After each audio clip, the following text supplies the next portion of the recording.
AlpenFury, the tallest, fastest, and longest launch coaster in Canada. The roller coaster that features the most inversions of any launch coaster in the world. The coaster that has changed Canada's Wonderland forever. It's here, and it's open, and people are experiencing it for the first time ever. But is this ride truly what people expected? And what are people saying about it? Good day everyone, my name is Parker, and welcome to Theme Park Parlay, the AWP show where we talk all things theme parks. Yes, I have had the opportunity to ride AlpenFury several times at this point, and it's probably to no one's surprise that I love it. But today, I want to give an in-depth review of the ride and discuss what exactly makes this coaster so good. And although I've gone on record to say that AlpenFury is a perfect coaster, I also want to offer a few minor criticisms and share some critiques from people that maybe aren't as big of a fan as I am. Today's video is going to cover it all, so without any further ado, let's talk theme parks!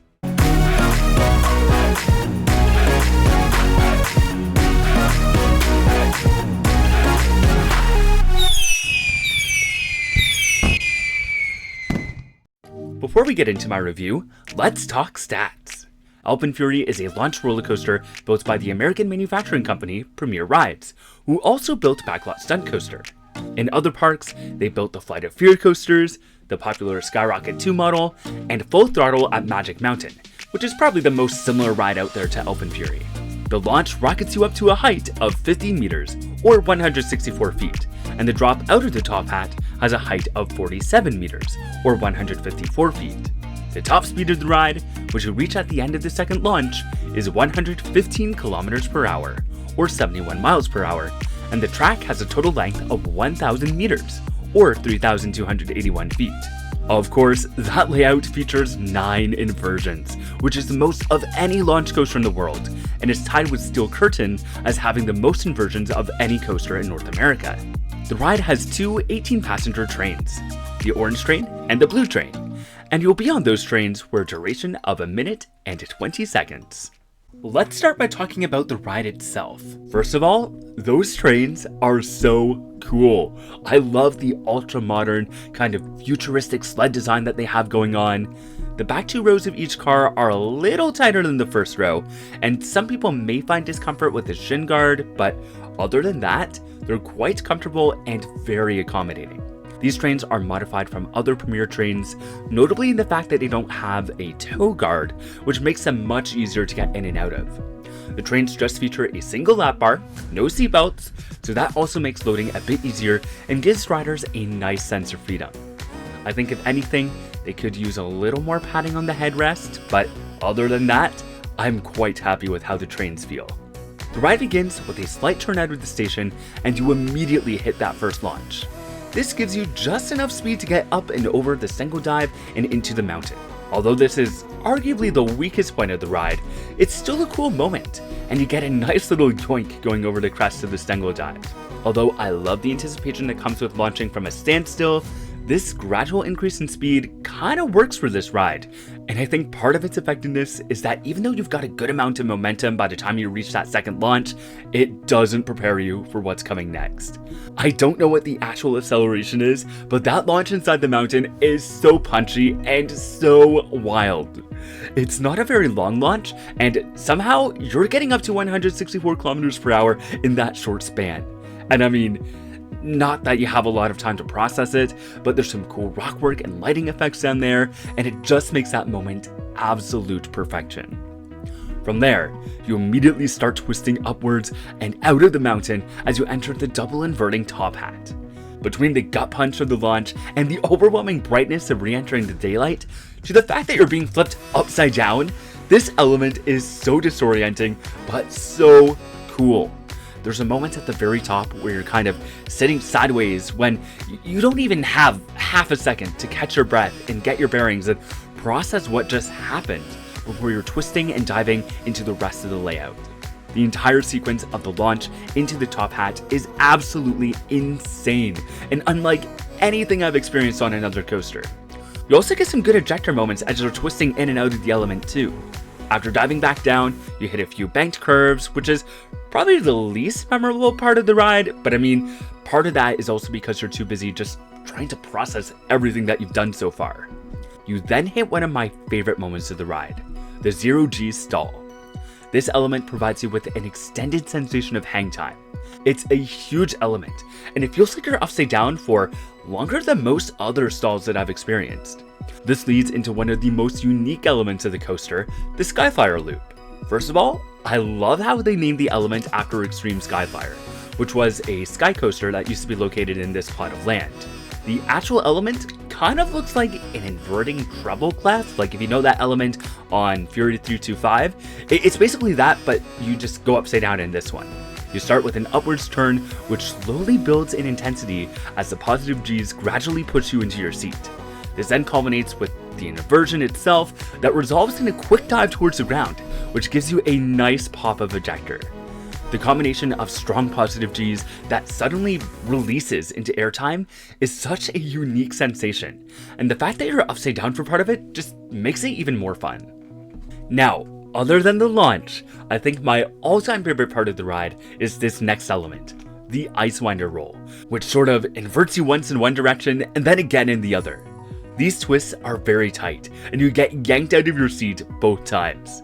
The entire sequence of the stall to the Ice Winder roll feels like something that you would experience on an RMC like Steel Vengeance. You really get tossed about in this part of the ride, and I love it so much. You will also get a fun head chopper effect with the supports at the bottom of the Ice Winder roll. After that, you enter a maneuver called the Fire Serpent roll, again continuing this trend of unique elements with brand new names. The Fire Serpent roll is basically 2 consecutive barrel rolls, except the second one also has a down drop. This creates a cool sensation because you get a smooth, whippy inversion in the first part, and then you combine it with a bit of airtime in the second part. It also subverts your expectations because you go into it expecting 2 rapid inversions, but then get surprised when you're dropping out of the second half. Even though I knew the layout, it still caught me off guard. From here, you hit an airtime hill, another solid ejector moment, a 0G roll, and a bunny hop before gliding into the brake run. This last sequence isn't anything too crazy, but it does provide a nice finale to the ride. And it's kind of cool because you're weaving through the tracks of 2 other coasters, which makes for some nice near-miss effects. So that's the ride experience, but I also want to talk about the station building and the surrounding area. AlpenFury is located in the AlpenFest area of the park, which was previously known as International Festival. And let's talk about that for a moment, because the park did a really good job at transforming this area into AlpenFest. In order to build AlpenFury, they had to remove the old multi-fate space building, which originally served as the queue and entrance to Bavarian-inspired, aka Thunder Run before it was relocated inside the mountain. Although it was a bit sad to say goodbye to one of the park's original structures, it's kind of crazy to think that they were able to squeeze this ride in without having to remove any existing rides. And if you didn't know any better, you'd think that the coaster has been here for years. They did manage to preserve the building with the steeple though, and just as you did with Bavarian-inspired all those years ago, guests walked through it to enter AlpenFury's queue. The other buildings in the area also got a nice little paint job to accentuate the Alpine theme, and they also brought back some of the games and gave them some fun German names. I'm not one to play games at the park, but I really appreciate how the games fit into the theme and are very classic and traditional. You know, they've got things like Peach Basket, the balloon popping game, and Guacamole. Other details in the AlpenFest area that I absolutely adore are the glockenspiel above Alpine Outfitters, which is AlpenFury's gift shop, which will animate with music at the top of every hour. Now this is a throwback to a glockenspiel that used to be above the entrance to Clockworks back when it was located pretty much where Shockwave is now. So I mean, this new one is not too far away from where the original one was, and it looks very similar to that original glockenspiel as well. And then you have this little goat just chilling on the rocks before the coaster dives into Wonder Mountain, which is the original goat that was found on the old Baron Curve ride. It is so cute, and I mean, I love it when parks dig into their history and archives and incorporate touches like that into their new projects. So seeing those things in AlpenFest make me so happy. But yeah, the overall aesthetic of the area is well done and ties in nicely with the new coaster. But part of me also thinks that something is missing. I mean, some of the new buildings don't look permanent, and there's also not a lot that tells you about what the story of the ride is. We've known since the ride was announced that the whole story of AlpenFury is based on this mystical force of fire and ice in the heart of Wonder Mountain, and AlpenFest is supposed to be this village at the base of the mountain.